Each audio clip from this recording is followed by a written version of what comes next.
Hello guys, welcome to Quick Take. If today is your first time here, please don't forget to hit on the subscribe button and the notification icon below. So today I have with me here Jerry, who will be taking us through open source, how you can contribute to open source, and how you can make some cool cash from it. Robert, Jerry, you are welcome. Can you introduce yourself for us? Okay. My name is Jerry Buaba. I graduated recently from the Kwame Nkrumah University of Science and Technology, where I studied climate science and big data applications. Right. So prior to that, I've been working alongside school as a software engineer for Credit Locus. I've worked for a Kenyan startup called Hustle Sasa, and I'm currently building my own startup called Oval. It's called Oval. Over. Yeah. Okay, can you tell us a little bit about Okay. So basically think of sign up with Google, but for creating a bank account.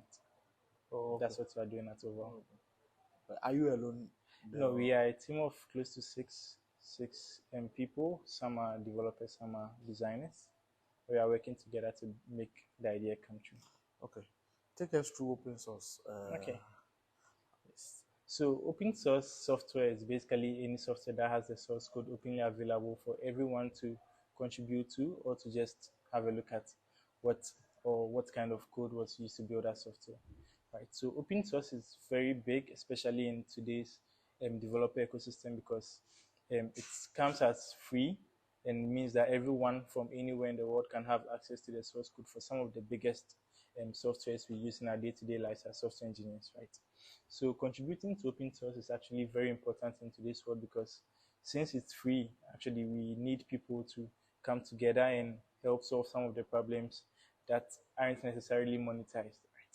So there are tools we use in our day-to-day lives, from TensorFlow, from NumPy, Keras, PyTorch, scikit-learn, Pandas, everything. We use all these things for free. Even the programming languages we use, most of them are free and open source, right? So if you use all these languages in your day-to-day lives as a software engineer, and you notice there is something you can do to contribute to make this language or this tool better, you just join the community and make your contribution, and that's what we call contributing to open source.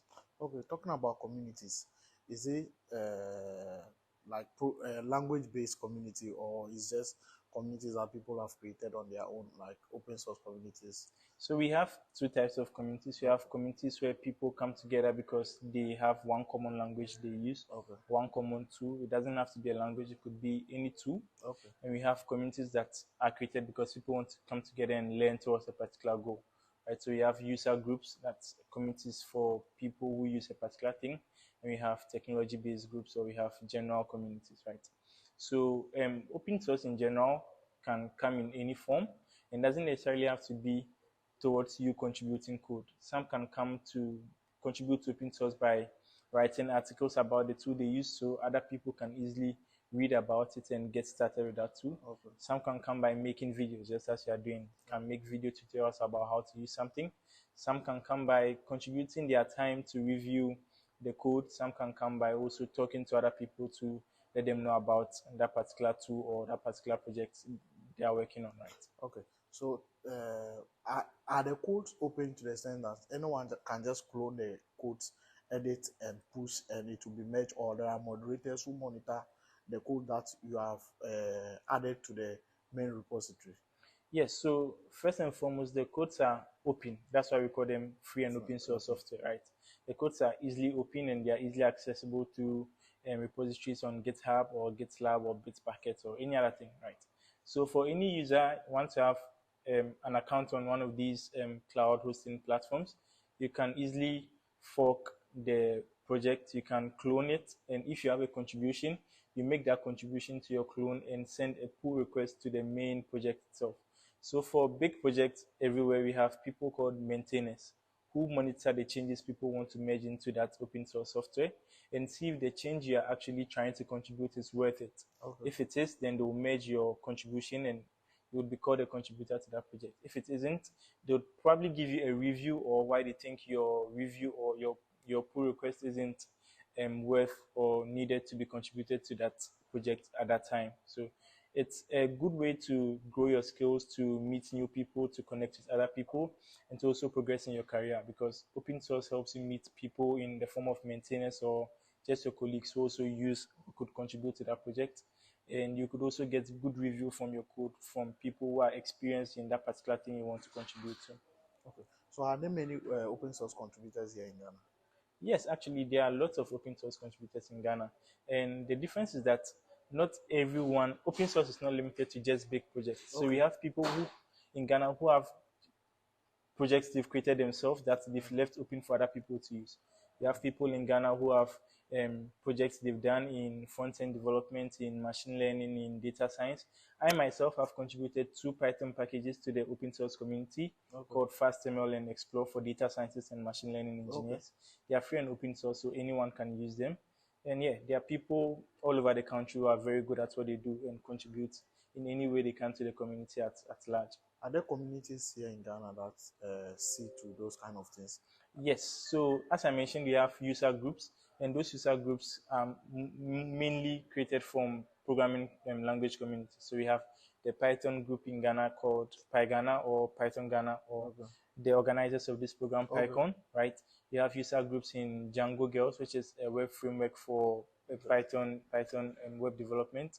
We have PyData for data scientists and machine learning engineers. We have user groups in every region in Ghana. So you have Python Accra, Python Kumasi, Python Takrade, Python Ho, every region in Ghana. And we have also communities in different technologies or languages. So we have JavaScript user groups, we have PHP user groups, we have all sorts of groups all over Ghana. And we have groups that generalize everything we do in the programming or in the software development community. We have some like Dev Congress, which is pretty much the biggest one in Ghana. Okay. We have the Google Developer student clubs that's in every school, and we have the Google Developer groups that's for experienced people wanting to gain entry into tech all over Ghana. So there is a really large network of communities in Ghana. If you want to join as a newbie or as an experienced person looking for people with similar interests as you. Okay. So how do you see the future of open source here in Ghana? The future is very bright for open source in Ghana because we have people, young people, especially in student clubs, in early career clubs, all of those things, who are doing exceptional things in the industry they choose to be in. We have people in machine learning contributing to big projects all over the world. We have people from KNST who were contributors to Image AI, to TensorFlow, to Keras. We have people doing very big stuff, even at a very young level in their career. So I think given the span of 10 to 15 years, you are going to have a very large bloom of people actively contributing to open source projects or developing their own projects that go very viral or very widely used across the global scale. The last words for our audience before you go. Yeah, contribute to open source is very helpful, and you can learn a lot from contributing to open source. Just don't be scared or don't think it's too difficult for you to get started in. There are people to hold your hands and help you get started in making your first contribution to open source. Before you leave, does it pay? Yes, actually, open source pays a lot. So, in as much as you are making contributions to projects that don't directly pay you, you get to meet people who will be willing to pay you for your work, or you get to contribute to programs that are actually paid for you to contribute to. A typical example is the Outreachy internship program. It's a 3 month internship program that pays you a whooping $7,000 to just to contribute to open source projects. Yeah. We have the Google Summer of Code, which also pays you for open source contribution. We have lots of them. So if you think money is what motivates you to do something, open source is also the place for you.